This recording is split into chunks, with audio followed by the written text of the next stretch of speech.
July 11th, 2026. Las Vegas, Nevada. The roar inside the arena is deafening.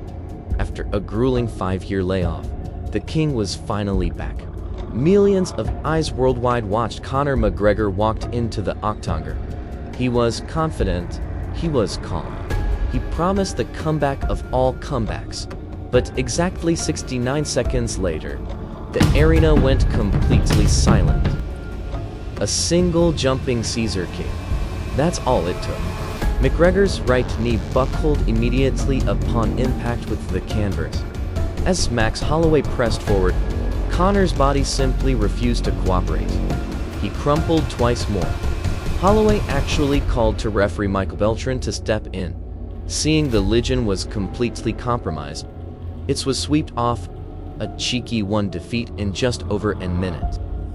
Taken to social media, a devastated McGregor described the injury as his head gasket being gone, a cryptic way of admitting torn nail garments.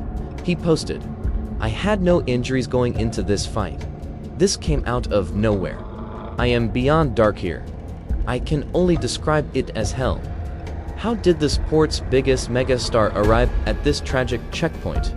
To understand the fall, we have to look back at the pepper storm that created him." Rewind 18. In August 2013, a young Conor McGregor met a rising 21-year-old Max Holloway in Boston. Despite tearing his ACL mid-fight, Conor asked Holloway to take a unanimous decision. That relentless drive propelled him to the stratosphere. By 2016, he became the first fighter in UFC history to hold titles in 2 weight divisions simultaneously. He was the undisputed face of the company, breaking pay-per-view records at every turn. Then came the ultimate prize. In 2017, McGregor stepped into the boxing ring against Floyd Mayweather, securing a monumental $100 million payout. He was no longer just an athlete. He was a global business empire. But with unprecedented wealth came a devastating shift. McGregor's focus began to drift away from the cage. Inside the Octagon, the dominant sweeps in. Since his historic double champ status, his last true UFC win was a brief 40-second blitz of Donald Cerrone in January 2020. Then the horrifying leg break against Dustin Poirier in 2021 sidelined him for years. But his biggest battles were now taking place in courtrooms. In 2024, an Irish civil court found McGregor civilly liable in a sexual assault case stemming from 2018. He lost his appeal. More trouble followed in the United States.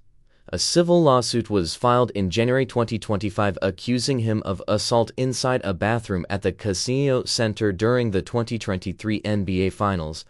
Local prosecutors had already declined criminal charges, but the civil threats loomed heavy. On to December 2025. In a massive legal victory for McGregor, the plaintiff voluntarily withdrew her lawsuit entirely, and the federal courts closed the case for good. Yet, even with his legal slates largely cleared, the damage to his public image was done.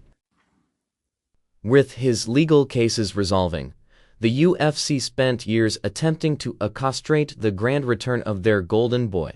It became the most postponed saga in MMA history. A promised showdown with Michael Chandler fell apart in 2023. A rescheduled attempt at UFC 303 in 2024 was crammed at the last second when Conor suffered a true injury. Meanwhile, the division left him behind. While McGregor was recovering and resolving disputes, new killers like Islam Makhachev and Leopold Poirier claimed the throne. When the Holloway rematch was finally locked for UFC 329, the contrast was glaring. Holloway had remained highly active, fighting the absolute best and developing elite cardio. McGregor still possessed his legendary Idav left hand, but after 5 years away, the Octagon is a very unforgiving place. As Max Holloway celebrated avenging his 2013 loss, he offered respect, sending prayers to the fallen king. But despite his body breaking, Conor McGregor refuses to let the story end like this. From his hospital bed, he vowed, I will overcome this. I will not be detained. I will return. But at 37 years old, with back-to-back catastrophic leg injuries, can he ever truly make it back? Is this the tragic final chapter of the most influential fighter to ever live? Or is there one last miracle left in the Notorious? Let me know your thoughts in the comments below, and don't forget to subscribe for more deep dives post-documentaries.